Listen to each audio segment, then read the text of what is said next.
Hello साथियों, नमस्कार। कैसे हैं आप सब? आशा करता हूँ बहुत ही अच्छे होंगे और जिंदाबाद होंगे। मैं दीपक भाटी आपका आपके अपने परिवार निर्माण कोचिंग सेंटर पर तहे दिल से स्वागत करता हूँ और अभिनंदन करता हूँ।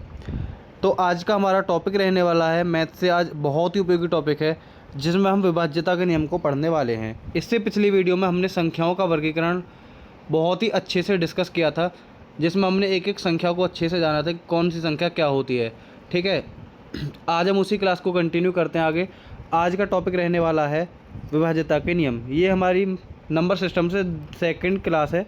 ठीक है, आपको रोज़ 8:30 बजे, ठीक है, 8:30 PM पर आपको डेली मैथ से एक वीडियो मिला करेगी। ठीक है, आपको डेली 8:30 बजे वीडियो से जुड़ना नहीं भूलना है। ठीक है, तो स्टार्ट करते हैं विभाज्यता के नियम कि हम किसी भी अंकों को देखकर, किसी भी संख्या को देखकर कैसे पहचानें कि ये संख्या किससे विभाजित होगी। सबसे पहले हम देखते हैं 2 का, 4 का, 8 का और 16 का। हम इन 4 नियमों के बारे में डिस्कस करेंगे। सबसे पहले 2 का नियम क्या है, 4 का नियम क्या है, 8 का नियम क्या है और 16 का नियम क्या है। इनमें सबसे ज़्यादा जो इम्पोर्टेंट है वो है 8 का नियम। 8 का नियम बहुत ज़्यादा इम्पोर्टेंट है। एग्जाम में 8 के नियम से बहुत ज़्यादा क्वेश्चन बनते हैं, जैसे कि 72 का नियम आ जाता है। ठीक है, 88 का नियम आ जाता है। इस पर ही आधारित ये दोनों नियम होते हैं। तो आपको करना क्या है, आपको मैंने पिछली वीडियो में सम संख्या के बारे में बताया था कि सम संख्या क्या होती हैं, जिनका आखिरी अंक 2 से कट जाए या फिर जो संख्या 2 से पूरी विभाजित हो जाए उन्हें हम क्या बोलते हैं, सम संख्या बोलते थे। ठीक है, जैसे कि 2, 4, 6, 8, 10। ठीक है, जिनका इकाई का अंक एक सम संख्या हो उसे क्या बोलते थे हम। मतलब आपको 2 के नियम में क्या करना, आपको इकाई के अंक को देखना है। ठीक है, यदि इकाई का अंक 2 से कट जाता तो पूरी संख्या 2 से आपकी कट जाएगी। ठीक है, क्या करना, केवल आपको यूनिट डिजिट यानी कि इकाई का अंक देखना है कि यदि वह अंक 2 से कट जाता तो पूरी ही संख्या 2 से कट जाएगी। ठीक है, देखिए हम 2 को ये भी बोल सकते हैं कि 2 की पावर 1। ठीक है, 2 की पावर 1। आगे लिखा हुआ 4, हम 4 को लिख सकते हैं 2 की पावर 2। उसके बाद है 8, 8 को हम क्या बोल सकते हैं, 2 की पावर 3। जितनी भी किसी संख्या की पावर होती है उसका मतलब होता है उसी संख्या की उतनी बार ही गुणा करना। जैसे 2 की पावर 3 है तो 2 का मतलब होता है 2 की 3 बार गुणा। 2 की पावर 2 है तो इसका मतलब है 2 की 2 बार गुणा। 2 की पावर यदि 1 है तो इसका मतलब है 2 की 1 बार गुणा। ठीक है, 16 को क्या लिख सकते हैं हम, 2 की पावर 4। तो मैं आपको इसलिए बता रहा हूँ, जैसे कि मान लो 2 आ जाता है तो 2 की पावर कितना है, 1। तो हमको कोई भी बड़ी से बड़ी संख्या आ जाए, मान लो 4, 8, 3, 2, 5, 6, मान ले कोई संख्या आ गई, तो हमको क्या करना है, हमें 2 का रूल देखना है।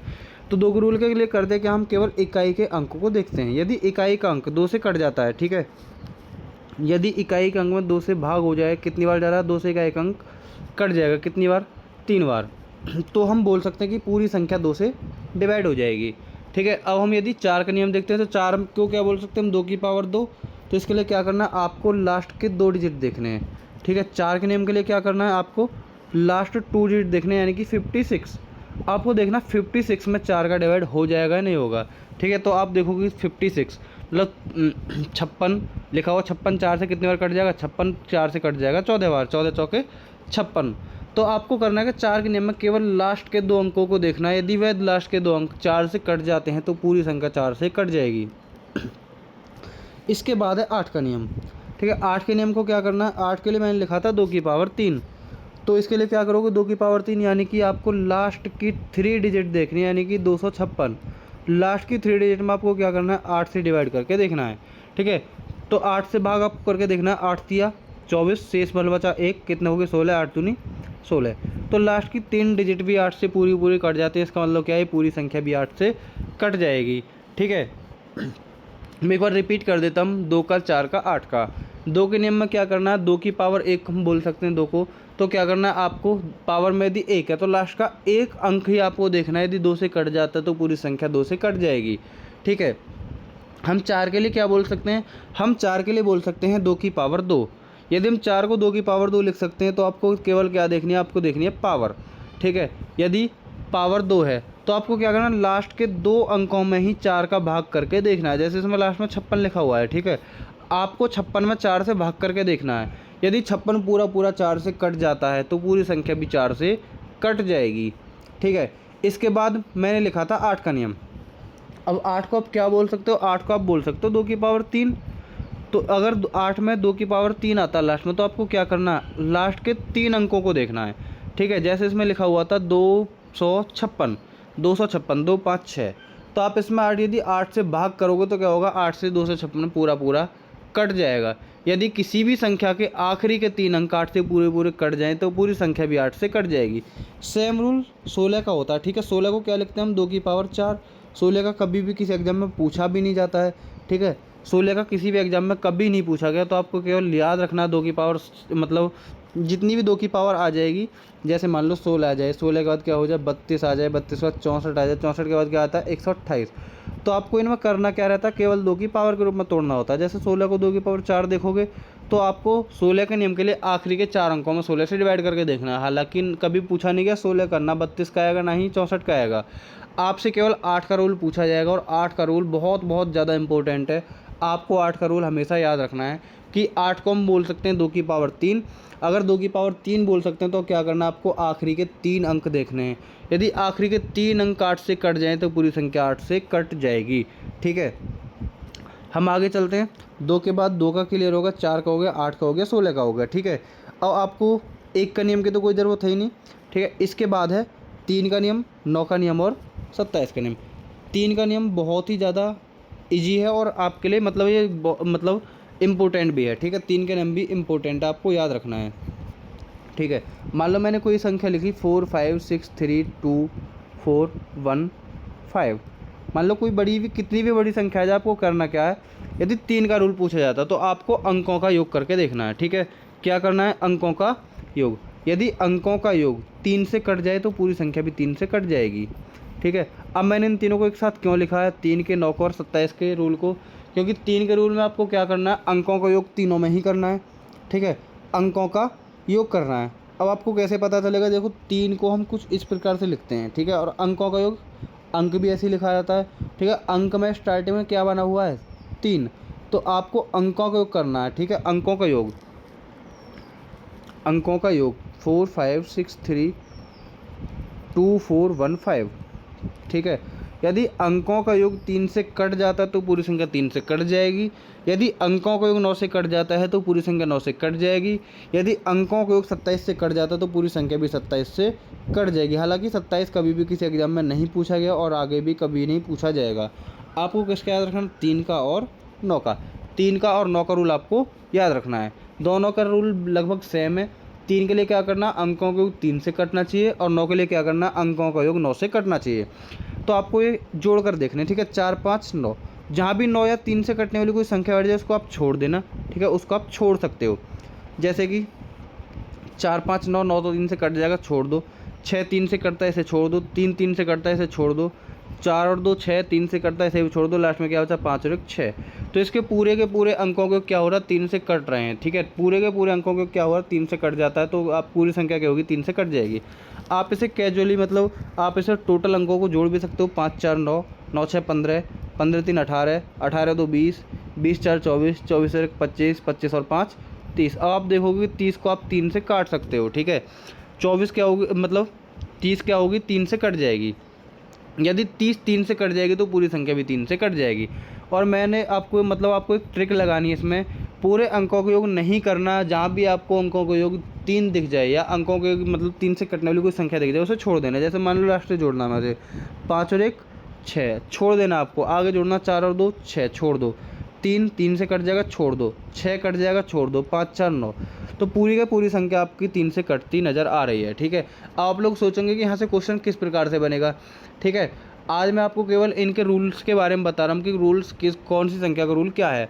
कल मैं आपको बहुत ही अच्छे अच्छे क्वेश्चन की प्रैक्टिस कराऊंगा जो एग्जाम में पीछे किसी न किसी में पूछे गए हैं। मैं प्रीवियस ईयर क्वेश्चन कल आपको कराने वाला हूँ, ठीक है, PYQs। तो कल की वीडियो से जुड़ना बिल्कुल ना भूलें। कल रात 8:30 बजे मैं आपको PYQs के साथ मिलने वाला हूँ। PYQ मतलब प्रीवियस ईयर क्वेश्चन। बहुत ही अच्छे अच्छे और बहुत शानदार क्वेश्चन से एग्जाम में पूछे गए हैं, ठीक है, जिन्हें आप चुटकियों में सॉल्व कर लोगे। इसके बाद हम देखते हैं 9 का रूल। 9 का रूल क्या है, सेम 9 का रूल है। 9 के रूल में भी क्या करना, अंकों को 6 अंकों को 9 से कट जाना चाहिए, तो पूरी संख्या 9 से कट जाएगी। तो आपको करना क्या है, जहाँ भी अंकों को 9 से कट जाए उसे छोड़ देना। जैसे 7 और 2 9 बैठ रहे हैं, आपको उसको छोड़ देना है। 7 और 2 को छोड़ देना है। उसके बाद 8 और 1 9 9 बैठ रहे हैं, इसको भी छोड़ सकते हो। 6 और 3 9, इसको भी छोड़ सकते हो। 5 और 4 9, इसको भी छोड़ सकते हो। तो सारे के सारे अंक जोड़कर क्या हुए, 9 से कट गए, तो पूरी संख्या भी 9 से कट जाएगी। आप इसे एक साथ भी जोड़ सकते हो, 5 4 9, 9 6 15, 15 3 18, 18 8 26, 26 2 28, 28 और 7 सॉरी हाँ एक और है, 28 7 35 और 1 36, इसको भूल गए। 5 4 9 6 15 3 18 8 26 1 27 2 29 और 7 36। आप 36 को क्या देखोगे कि 36 9 से पूरा पूरा कट जाएगा, ठीक है, तो पूरी संख्या भी 9 से कट जाएगी। 27 का रूल किसी एग्जाम में आता नहीं है। यदि आपको याद रखने की मतलब याद रखना हो, आपको लगे कि मुझे याद रखना चाहिए, तो आपको क्या करना है, अंकों के को 27 से काट कर देख लेना है। यदि अंकों को 27 से कट जाता है तो पूरी संख्या भी 27 से कट जाएगी, ठीक है। इसके बाद है 5 का नियम। 5 के नियम आपको कुछ भी नहीं करना। आपने बचपन में 5 का पहाड़ा खूब तक सुना होगा, तो 5 के पहाड़े में कभी आपने देखा होगा कि 1 2 3 4, मतलब को आपने कभी भी 5 के पहाड़े में ऐसे अंकों को नहीं देखा होगा, क्योंकि 5 के पहाड़े में हम मतलब किसी का भी पहाड़ा पढ़ते हैं तो केवल 2 ही संख्या होती है, एक तो होती है सम और एक होती है विषम। तो आप 5 की किसी भी विषम संख्या में गुणा कर लो, हमेशा एक अंक उसमें 5 आएगा, ठीक है। 5 की किसी भी सम संख्या में गुणा कर लो, हमेशा एक अंक 0 आएगा। या फिर आपको 5 का पहाड़ा याद होगा, उसमें क्या आता है हमेशा लास्ट में 0 या 5। 5 एकम 5 क्या आया 5, 5 दूनी 10, 10 में क्या आया 0, 5 तिया 15 फिर से क्या आया 5, 5 चौक 20 फिर से क्या आया 0। मतलब इसका रूल सीधा है कि यदि अंतिम अंक, ठीक है, 5 के रूल में 5 का रूल पूछा भी नहीं जाता पेपर में, क्योंकि इतना इजी जो है, ठीक है। यदि अंतिम अंक 0 या 5 हो, ठीक है, यदि अंतिम अंक 0 या 5 हो तो पूरी संख्या 5 से कट जाएगी, ठीक है। इसके बाद हम देखते हैं 6 का नियम, ठीक है। 6 का नियम, हमको 6 को क्या करना, 6 को 2 पार्टों में तोड़ना। 6 का नियम क्या कहेगा, 2 गुणा 3। तो आपसे एग्जाम में यहाँ से क्वेश्चन एक बार पूछा जा चुका है कि निम्न में से कौन सी संख्या 6 से विभाज्य है।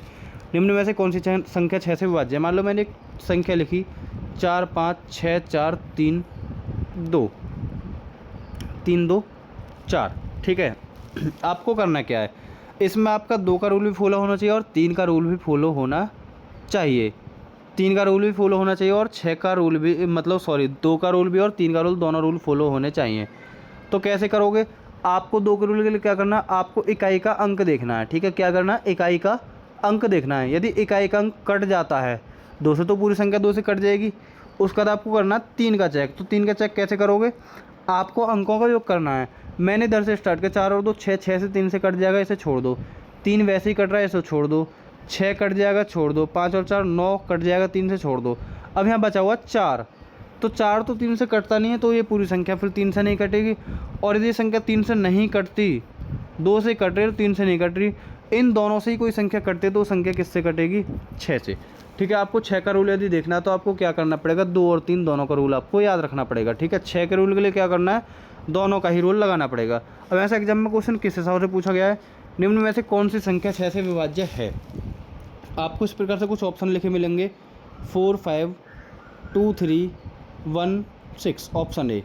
ऑप्शन बी मिलेगा 2 3 1 6 5 1 3 3 6, ठीक है। ऑप्शन सी मिलेगा 1 4 5 6 2। ऑप्शन डी आपको कुछ वैसे ही ऑप्शन डी मिल जाएगा। तो आपको करना है, पहले ऑप्शन में देखो, आपको क्या करना, सभी के सभी ऑप्शन में इकाई अंक क्या दे रखा है, इसमें सभी ऑप्शन में इकाई अंक क्या है, 6 6 2, यानी कि 2 से कटने वाले सभी ऑप्शन में संख्या है। तो इसका मतलब तीनों ही संख्या 2 से तो कट जाएंगी। उसके बाद क्या करना है, हमें 3 का रूल चेक करना है। 5 4 9 छोड़ देंगे, 3 छोड़ देंगे, 2 और 1 3 छोड़ देंगे, और 6 भी 3 से कटता है। इसका मतलब पूरी संख्या क्या होगी, 6 से कट जाएगी, क्योंकि संख्या 2 से भी पूरी कट रही है और 3 से भी संख्या पूरी कट रही है। तो आपको करना है कि 6 के रूल के लिए 2 का और 3 का, यदि किसी भी संख्या में 2 और 3 दोनों का रूल फॉलो होता है तो पूरी संख्या क्या होगी, 6 से कट जाएगी, ठीक है। इसके बाद है 7 का नियम, ठीक है। 7 के नियम से अच्छा है यदि आप 7 का नियम ना पढ़ें तो बेहतर होता है, ठीक है। 7 का नियम, मान लो कोई संख्या है 7 1 4 2 3, तो आपको 7 के नियम में करना क्या होता है, लास्ट के इकाई अंक का क्या करना है, दुगना, ठीक है। लास्ट के अंक का क्या करना है, दुगना, और उसको पूरी संख्या से क्या कर देना, माइनस कर देना। तो कितना बचेगा, 12 से 6 घट के, 12 से 6 घटे तो 6, यहाँ बचा 3 1 और 7। आपको फिर से क्या करना, इकाई के अंक का 2 गुना, ठीक है। इकाई के अंक का 2 गुना करना है, यानी कि 6 का 2 गुना कितना हो जाएगा, बार है और उसको ही छोड़ देना। कितने बचे माइनस करने के बाद, 3 में से 2 घटी तो कितना बचा, 1, 1 में से 1 घट के 0 और 7। फिर आपको क्या करना, इकाई के अंक का 2 गुना। जब इकाई के अंक का 2 गुना करोगे, 1 का 2 गुना कितना होता है 2, 70 में से 2 घटो कितना बचे 68। आप देखोगे कि 68 7 से नहीं कटता, ठीक है। यदि 68 7 से नहीं कटेगा तो पूरी संख्या 7 से नहीं कटेगी, ठीक है।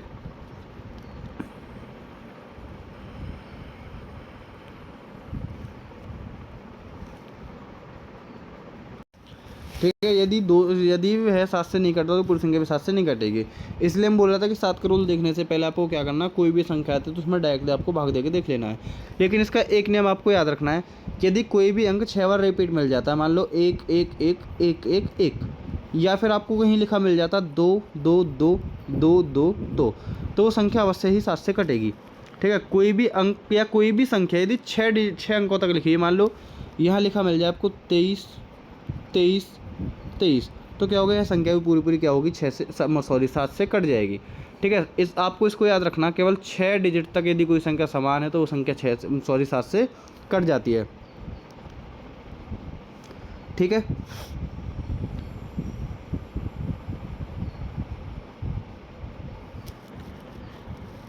इसके बाद है 10 का नियम। 10 के नियम में आपको कुछ नहीं करना, केवल लास्ट में इकाई अंक 0 होना चाहिए। यदि इकाई अंक 0 है तो पूरी पूरी संख्या 10 से कट जाएगी, अन्यथा नहीं कटेगी, ठीक है।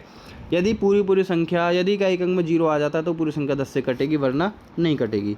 अब 10 के बाद है 11 का नियम। 11 का नियम बहुत ज़्यादा इंपॉर्टेंट है, आपको याद रखना है। 11 के नियम में आपको क्या करना, मान लो कोई संख्या लिखी हुई है 231 231 22, आपको क्या करना, सम और विषम स्थानों का योग करना है, ठीक है। सम और विषम स्थानों का योग करके देखना है। मतलब जैसे सम स्थान पर क्या है, विषम पर क्या है 2, आपको उसके बाद क्या करना, 3 को छोड़ना और 2 में क्या करना, 1 को ऐड करना है, ठीक है। उसके बाद फिर क्या है 2 को ऐड करना, अगली वाली संख्या को ऐड करना। क्या हुआ, 2 और 1 3 और 2 5, 2 और 1 3 और 2 5। अब जो संख्या आपने छोड़ी थी आपको उन दोनों को ऐड करना, 3 और 2 5। या तो इनके बीच का डिफरेंस क्या आ जाए 0, ठीक है। या तो इनके बीच का डिफरेंस क्या हो 0, या फिर कोई 11 से कटने वाली संख्या हो, ठीक है। या तो 0 या कोई भी 11 से कटने वाली संख्या हो। यदि ऐसा इनके बीच का डिफरेंस आता है तो क्या होगा, पूरी संख्या 11 से कट जाएगी, ठीक है। 11 से कटने के लिए क्या चाहिए, मान लो मैं एक एग्जांपल और लेता हूँ। मान लो मैंने लिखा 5 6 2 1 8 3 1 6। तो आपको 11 का रूल चेक करना, तो कैसे करोगे, आपको एक स्थान छोड़कर दूसरे को ऐड करना है। मान लो 5 में किसको ऐड करोगे, 2 को, फिर किसको ऐड करोगे 8 को, फिर किसको करोगे 1 को, ठीक है। अब 6 के बाद कोई अंक है नहीं तो यहीं तक ऐड करना, कितना हो जाएगा 8 और 1 9, 9 और 2 11, 11 और 5 16। आपको दूसरी साइड से ऐड करने, दूसरी साइड से कितने बैठेंगे, जो बचे 6 में 1 ऐड करोगे 7, 7 में 3 ऐड करोगे 10, 10 में 6 ऐड करोगे कितना हो गया 16। यदि इनके बीच का डिफरेंस या तो क्या इतना आ जाए 0, या फिर 11 से कटने वाली कोई संख्या हो। या तो इनके बीच का डिफरेंस होता 11, या होता 22, या होता 33, या होता 44। 11 22 33 44, यदि इनमें से कुछ इनके बीच में डिफरेंस आता है या फिर 0 आता है तो संख्या पूरी पूरी 11 से कट जाएगी। यदि इनके सिवा कुछ भी आता है, मान लो 0 आ जाए, 5 आ जाए, मान लो 1 आ जाए, 2 आ जाए, 3 आ जाए, 4 आ जाए, 5 आ जाए, यदि इनमें से कोई भी संख्या A to Z आती है, ठीक है, तो संख्या 11 से नहीं कटेगी। अब इसके बाद है एक बहुत ही विशेष रूल है 7 11 13 का, बहुत ज़्यादा इंपॉर्टेंट है। कई बार यहाँ से एग्जाम में क्वेश्चन पूछा गया है और रेलवे का है तो ये फेवरेट क्वेश्चन है, ठीक है। रेलवे में यहाँ से क्वेश्चन आता ही आता है। तो आपको क्या याद रखना, 7 गुणा 11 गुणा 13, तीनों ही कैसी संख्या, तीनों ही अभाज्य संख्या हैं, ठीक है। तीनों क्या है, अभाज्य, और इनका गुणनफल हमेशा कितना आता है 1001, ठीक है। इनका गुणनफल हमेशा कितना आएगा 1001, और इनसे जो कटने वाली कोई संख्या होगी वो हमेशा किस फॉर्म में लिखी मिलेगी, तो मैं XYZ और XYZ के रूप में हमेशा इनसे कोई संख्या लिखी मिलेगी। जैसे कि मान लो कोई संख्या लिखी हुई है 1 2 3 1 2 3, या फिर 2 3 4 2 3 4, मतलब कोई भी जो 3 अंकीय संख्या वही द्वारा यदि रिपीट होकर मिलती है। मान लो 5 6 7 और फिर से लिखा मिले 5 6 7 1 5 4 1 5 4, कोई भी 3 अंकीय संख्या 2 बार यदि रिपीट मिलते तो हमेशा आवश्यक किससे कटेगी, 7 से भी, 11 से भी और 13 से भी, तीनों से हमेशा वो संख्या कटेगी। अब ऐसे एक बार एग्जाम में क्वेश्चन पूछा गया था कि 561 561 निम्न में से किससे विभाज्य नहीं है?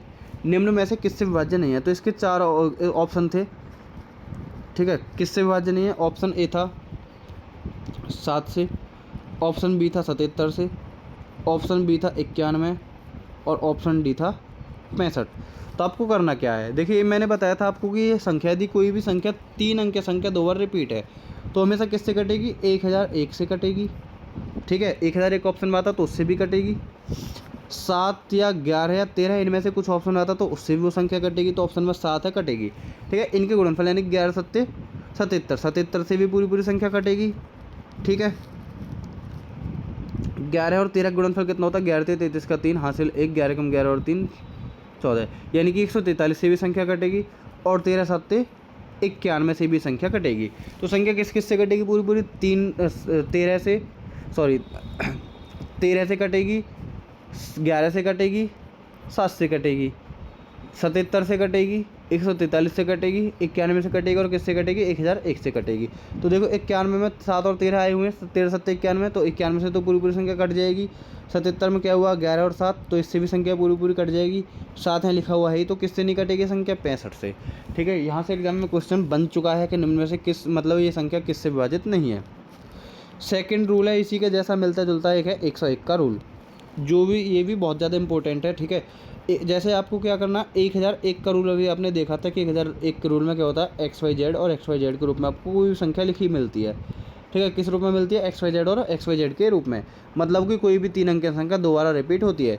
ऐसे 101 में क्या होता है? XY के रूप में आपको कोई भी संख्या मिलेगी, यानी कि XY, ठीक है। XY यानी कि कोई भी 2 अंक की संख्या रिपीट होकर मिलेगी, जैसे कि आपको क्या मिल सकता है? 23 मिल सकता है, 24 मिल सकता है, 25 मिल सकता है, 26 मिल सकता है, 16 मिल सकता है। यदि आपको कोई भी ऐसी संख्या मिलती है तो क्या होता है? वो हमेशा 101 से कटेगी।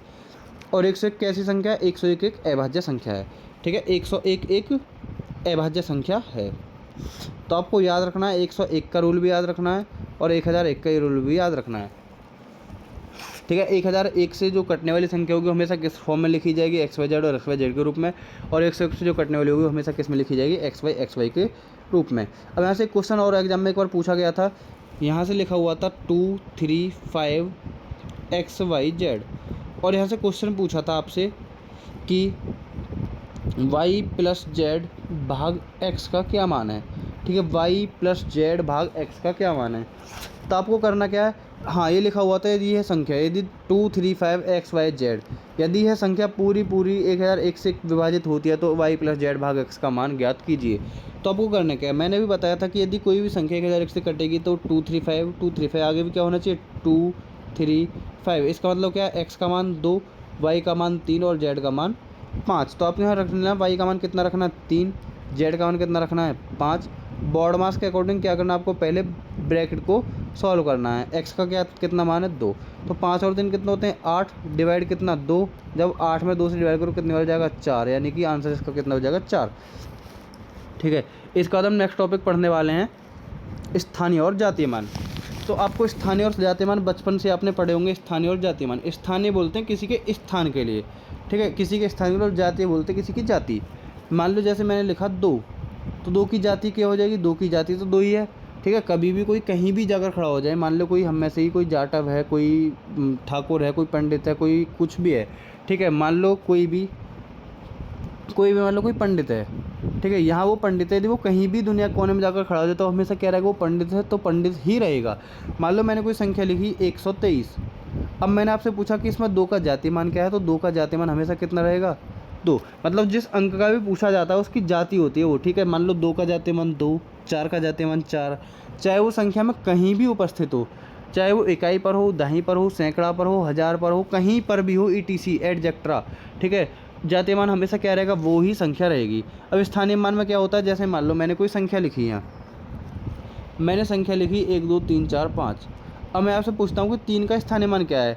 तो आपको करना क्या? आपने बचपन से ही क्वेश्चन पढ़े होंगे। 5 के लिए क्या लिखते हैं? 5 लिखते हैं। 4 के लिए क्या लिखते हैं? 40 लिखते हैं। 3 के लिए क्या लिखते हैं? 300 लिखते हैं। 2 के लिए क्या लिखोगे आप? 2000 लिखोगे। और 1 के लिए क्या लिखोगे? 10,000, ठीक है। क्यों लिखते हैं? क्योंकि जिसके आगे मान लो 1 है, 1 क्या कितना दे रखे हैं? 4, तो एक का क्या लिख जाएंगे, 4 जीरो लग जाएंगे। मान लो 3 का पूछा तो क्या हो जाएगा आंसर इसका, 3 का कितना अंक है 2, तो 3 का जो स्थानीय मान है वो कितना हो जाएगा 300 हो जाएगा। ठीक है, यहाँ से एग्जाम में क्वेश्चन पूछा जाता है कि 5 4 5 6 7 2, आपसे पूछा जाएगा कि 6 के स्थानीय मान, ठीक है, 6 के स्थानीय मान और 7 के स्थानीय मान में क्या अंतर है। ठीक है, तो 6 का स्थानीय मान क्या हो जाएगा, 6 का स्थानीय मान हो जाएगा 600 और 7 का स्थानीय मान क्या हो जाएगा, 7 का स्थानीय मान हो जाएगा 70। तो आपसे इनका डिफरेंस भी पूछ सकता है, डिफरेंस पूछे तो क्या हो जाएगा आंसर 530 यानी कि 530। योगफल पूछे तो आंसर क्या हो जाएगा 670 हो जाएगा। ठीक है, आपसे कुछ भी पूछा जा सकता है। 6 के स्थानीय मान और जातीय मान में अंतर, यदि 6 का स्थानीय मान कितना है 600 और 6 का जातीय मान कितना 6, इनका डिफरेंस पूछा जाए तो आंसर कितना हो जाएगा 594। यदि आपसे इनका योग पूछा जाए तो आंसर कितना हो जाएगा 606। तो यहाँ से भी एग्जाम में क्वेश्चन पूछा जा सकता है और एग्जाम में पूछा भी गया है। ठीक है, मान लो क्वेश्चन लिखा हुआ है 23514, आपसे पूछा जाएगा कि 5 के स्थानीय और जातीय मान का योग ज्ञात कीजिए। 5 के स्थानीय और जातीय मान का योग, तो 5 का स्थानीय मान कितना हो जाएगा 5, 5 का कितना अंक लिखे हुए हैं तो 5 का जो स्थानीय मान हो कितना हो जाएगा 500। मैंने क्या पूछा 5 के स्थानीय और जातीय मान का योग, तो 5 की जाति क्या हो जाएगी, 5 की जाति क्या रहेगी 5 ही रहेगी। जाति कभी भी किसी की नहीं बदलेगी, चाहे वो किसी भी स्थान पर रखा हुआ हो। तो कितना हो जाएगा, इन्हें ऐड करोगे तो 505। यदि आपसे इन दोनों का डिफरेंस पूछा जाता तो क्या बताते 500 माइनस कर देते 5, आंसर कितना हो जाता है फिर 495 यानी कि 495। तो क्लियर है टॉपिक, आगे चलते हैं, आगे देखते हैं हम इकाई का अंक। तो इससे पहले मैं एक क्वेश्चन देखते हैं, इंपॉर्टेंट, बहुत ही ज़्यादा इंपॉर्टेंट क्वेश्चन है, यहाँ से एग्जाम में कई बार क्वेश्चन आ चुका है। ठीक है, कि अंक दे रखे हैं आपको 0 5 6 7 2 3 से बनने वाली 6 अंकों की सबसे छोटी संख्या ज्ञात कीजिए। आप लोग यहाँ गलती क्या करते हो, आपसे पूछा है यहाँ से 6 अंकों की सबसे छोटी, और आप लोग पता है गलती क्या करते हो, यहाँ से गलती करते हो कि सबसे छोटा अंक क्या दे रखा है 0, सबसे पहले क्या क्या काउंट करते हो 0, 0 के बाद क्या है 2, 2 के बाद क्या है 3, 3 के बाद क्या है 5, 5 के बाद क्या है 6 और 6 के बाद क्या है 7। अब आप लोग ये ऑप्शन में ये भी लिखा मिलेगा और आप इसी को सही कर दोगे। ठीक है, लेकिन आपने ध्यान नहीं दिया कि इसमें कितने अंकों की संख्या पूछी थी, 6 अंकों की इसने सबसे बड़ी संख्या पूछी है। ठीक है, लेकिन अगर किसी भी संख्या के स्टार्टिंग में 0 लग जाए तो 0 का कोई भी महत्व नहीं होता। ठीक है, किसी भी संख्या के यदि प्रारंभ में 0 लग जाए तो उसका कोई भी महत्व नहीं होता। तो संख्या के अंकों की बची 23,567। ठीक है, सबसे छोटी संख्या क्या होगी 23,567, लेकिन तो 5 अंकों की ही बची ना। ठीक है, और आपसे पूछी क्या थी 6 अंकों की। और यदि एग्जाम में क्वेश्चन पूछा जाता है तो सबसे पहला ऑप्शन आपको यही देखने के लिए मिलता है, मतलब 0 को स्टार्टिंग में लगाकर। ठीक है, आप लोग ये ध्यान नहीं देते कि 0 का कोई मतलब नहीं होता। तो आपको जो संख्या बतानी है वो कितने अंकों की बतानी है 6 अंकों की। 6 अंकों की क्या बनेगी, 2 के बाद आएगा क्या 0, यानी कि 2 0 3 5 6 7, यानी कि 2,03,567 6 अंकों की संख्या बनेगी। और यदि आपसे पूछा जाता है कि बड़ी से बड़ी संख्या क्या होगी, तो आपको क्या करना है, सबसे पहले बड़े अंक को लिखना है 7, फिर लिखना है 6, फिर लिखना है 5, फिर लिखना है 3, फिर लिखना है 2, उसके बाद क्या लिखना है 0। ठीक है, 6 अंकों की सबसे बड़ी से बड़ी संख्या। ठीक है, बड़ी से बड़ी 6 अंकों की पूछ ले, किसी भी अंकों की पूछ ले, आपको क्या करना है पहले बड़े वाले अंकों को रखना है।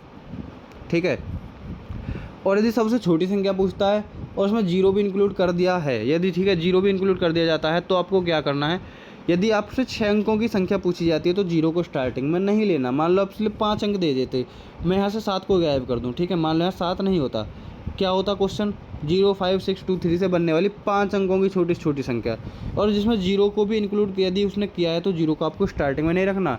यदि आप 0 को स्टार्टिंग में रख लोगे 0 2 3 5 6, तो संख्या तो 4 अंकों की ही बची, क्योंकि 0 का कोई भी मतलब होता ही नहीं है। तो आपको क्या करना है, 0 को दूसरे स्थान पर रखना है 2 0 3 5 6। उम्मीद आप ये बात समझ गए होंगे और आगे किसी भी एग्जाम में इस क्वेश्चन को गलत नहीं करोगे। बहुत ज़्यादा इंपॉर्टेंट एग्जाम में पूछा जाता है और बच्चे यहीं पर गलती कर जाते हैं। ठीक है, और इसका आपको नॉर्मलाइजेशन है बहुत ज़्यादा नुकसान देखने के लिए मिलता है। ठीक है, जो भी बच्चा आसान क्वेश्चन को गलत करता है उसको बहुत ज़्यादा नॉर्मलाइजेशन में खतरा उठाना पड़ता है, बहुत ज़्यादा होता है। ठीक है, यदि कोई हार्ड क्वेश्चन को ठीक करता है तो उसको नॉर्मलाइजेशन में फ़ायदा मिलता है। इसके बाद हमारा टॉपिक है इकाई का अंक। अब इकाई का अंक हम मतलब थोड़ा थोड़ा सा जान लेते हैं कि इकाई का अंक होता क्या है। ठीक है, मान लो मैंने कोई भी संख्या लिखी 45 लिखी, तो इसमें इकाई का अंक क्या है 5। मैंने कोई संख्या लिखी 213, तो इकाई का अंक क्या है 3 है। कोई संख्या मैंने लिख दी 5,072, इसमें इकाई का अंक क्या है 2 है। ठीक है, तो ये तो आपसे क्वेश्चन नहीं पूछा जाएगा, कोई भी अंक लिख कर उसमें इकाई अंक पूछ ले, या मान लो आपसे पूछ जाए 42 + 46 में इकाई अंक क्या है, तो आपको क्या करना, केवल इकाई के अंक का ही कंपेयर करनी है, यानी कि 6 + 2, 6 और 2 कितना होंगे 8, तो इसका इकाई अंक कितना हो जाएगा 8।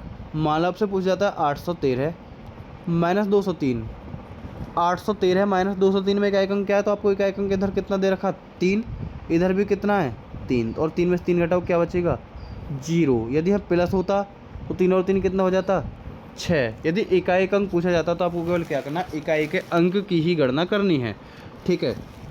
आपको क्वेश्चन जवाब देना, मान लो 214 241 + 612 - 299। आपको क्या करना है, केवल इकाई के ही अंकों को देखना है। इकाई का अंक इधर कितना है 1, इधर कितना है 2, ये दोनों ऐड में है, ठीक है। आप इन दोनों को ऐड कर दोगे कितने हो जाएंगे, 1 और 2 3 हो जाएंगे। अब इधर क्या है माइनस में है, कितना है 9 है। अब आप लोग यहाँ से एक गलती करोगे, आप लोग आंसर क्या बताओगे, या तो 6 बता दोगे इधर से घटा के, या फिर बताओगे आप माइनस का 6। लेकिन माइनस का 6 बताने वाले बहुत ज़्यादा बेवकूफ़ हैं, क्योंकि कभी भी आपने किसी संख्या में इकाई का अंक माइनस में नहीं लगा देखा होगा। संख्या भले ही माइनस की होती है, ठीक है। यदि कोई संख्या माइनस की तो उसके आगे माइनस लिखा मिलेगा, ना कि इकाई के अंक से पहले माइनस लिखा मिलेगा। मान लो यहाँ 299 लिखा हुआ है, तो आपको कभी ऐसा लिखा मिलेगा 29 - 9। इसका मतलब तो एक 29 एक अलग संख्या है और 9 एक अलग संख्या है, तो कभी भी माइनस इकाई के अंक में लगा नहीं मिलता।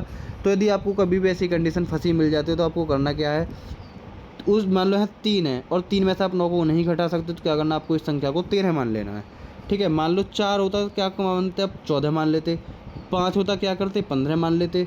6 होता क्या करते, 16 मान लेते। तो यहाँ क्या था 3 के लिए क्या करोगे 13 मान लोगे, 13 में से 9 घटाओगे, आंसर कितना हो जाएगा 4, ठीक है। इसका आंसर कितना हो जाएगा 4। एक क्वेश्चन में लिखता हूँ, मान लो मैंने लिखा 615 + 801 और माइनस के लिख दिया मैंने 218। क्या करना, 5 और 1 6 और माइनस का कितना 8। अब 6 में से आप 8 को नहीं घटा पाओगे तो क्या करोगे, 6 को क्या मान लोगे 16, और 16 से 8 घटाओ कितना बचेगा 8। अब हम यहाँ से देखते हैं एग्जाम में बनने वाले क्वेश्चंस क्या हैं। 41 × 512 आपसे एग्जाम में सीधा सीधा पूछा जाएगा। ये अभी हाल ही में यूपी पुलिस के एग्जाम हुए हैं, यूपी पुलिस 17 फरवरी, ठीक है। उसकी सेकंड शिफ्ट में क्वेश्चन पूछा गया था 518 × 213 × 112 × 222 में इकाई का अंक ज्ञात कीजिए, ठीक है। तो बहुत ज़्यादा नॉर्मल क्वेश्चन और एग्जाम में पूछा भी जाता है, ठीक है। यूपी पुलिस के लिए बहुत ज़्यादा इंपॉर्टेंट है। आपको करना क्या होता है, केवल इकाई के अंक की ही गणना करनी होती है, ठीक है। इकाई का अंक यहाँ कितना है 1, यहाँ कितना है 3, और 1 और 3 की केवल गुणा कर दो, क्या हो जाएगा 3। जैसे उन्हें प्लस और माइनस के किए थे ना, बीच वाले चिन्ह को देखकर ही केवल क्या करना है, प्लस है तो प्लस कर देना, माइनस तो माइनस कर देना है, और गुणा है तो गुणा कर देना। भाग इसमें कभी आता नहीं है, ठीक है। भाग कभी नहीं आता, केवल गुणा है तो गुणा कर देनी है। और आपको एक इंपॉर्टेंट चीज़ याद रखनी है, कभी भी यदि किसी के इकाई अंक में 5 लिखा मिल जाए, ठीक है, और 5 के साथ यदि कोई भी सम संख्या लिखी मिल जाए, आपको 5 के साथ कोई भी यदि सम संख्या लिखी मिल जाए, तो आंसर आपको सीधा क्या लगा देना है 0, ठीक है। बिना कुछ सोचे समझे यदि 5 के साथ कोई सम संख्या लिखी मिल जाए तो क्या लगा देना, आंसर आपको 0। और इसके साथ साथ यदि 5 के साथ आपको कोई विषम संख्या लगी मिल जाए, ठीक है, क्या लगी मिल जाए विषम संख्या, तो आपको बिना कुछ सोचे समझे आंसर क्या लगा देना है फिर 5, ठीक है। 5 के साथ यदि कोई सम संख्या आती है तो आंसर क्या करना है 0। 5 के साथ कोई भी विषम संख्या मिलती है तो आंसर क्या करना है 5। जैसे एक क्वेश्चन लिखता हूँ मैं 615 × 213 × 313 कर लेते हैं, ठीक है। क्वेश्चन 1। क्वेश्चन 2 देखते हैं 215 × 208 × 207, ठीक है। आपको कैसे सॉल्व करना है, मैंने बताया था आपको कि 5 यदि कहीं मिल जाए, अब आपको देखना है इकाई अंक में 3 दोनों ही कैसी संख्या है, दोनों के दोनों विषम संख्या है, तो आंसर क्या आ जाएगा इसका 5। अब आपको दूसरे क्वेश्चन में क्या 5 और 5 के साथ आपको एक सम संख्या मिल जाए, भले ही उसका तो विषम भी हो, ठीक है।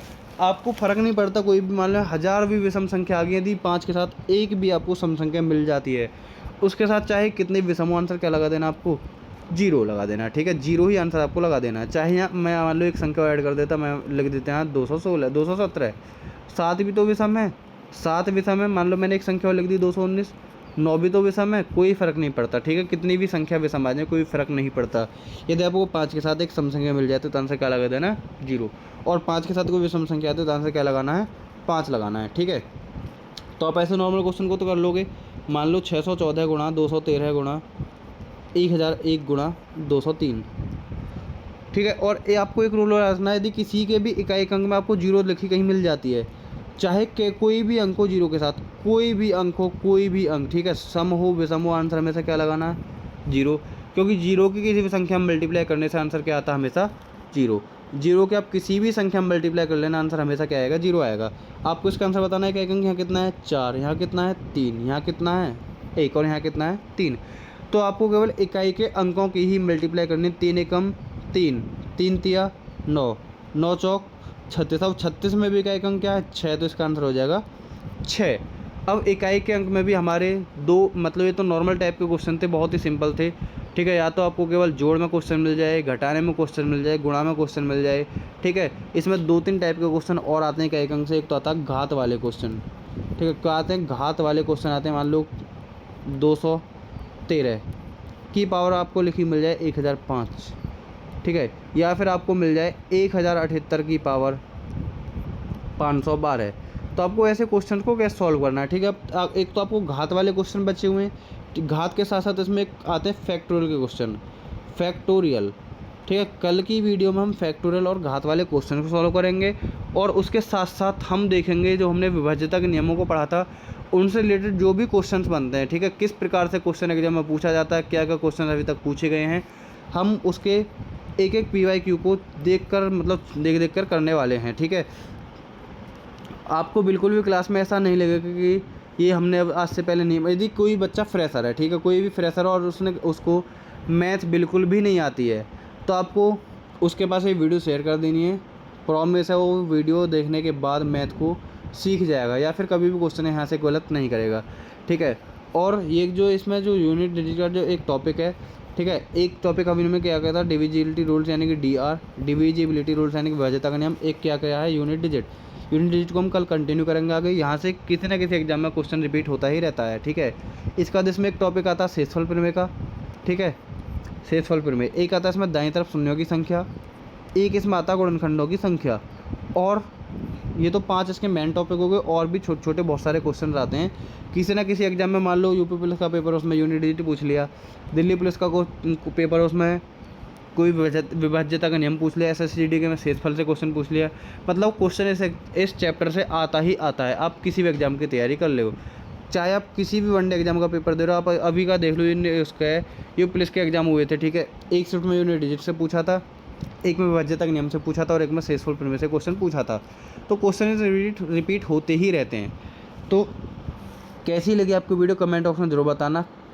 मिलते हैं कल की वीडियो में, ठीक है। कल रात 8:30 बजे, कल रात 8:30 बजे 8:30 PM पर वीडियो से जुड़ना बिल्कुल ना भूलें, जिसमें हम बहुत ही शानदार और प्यारे प्यारे क्वेश्चंस को कवर करेंगे। आपको वीडियो से बिल्कुल भी जुड़ना नहीं भूलना है, ठीक है। वीडियो को ज़्यादा ज़्यादा शेयर करना है। जिस किसी भी भाई ने वीडियो को लाइक नहीं किया वो लाइक कर दे, शेयर कर दें। मिलते हैं नेक्स्ट वीडियो में। धन्यवाद, नमस्कार, जय हिंद।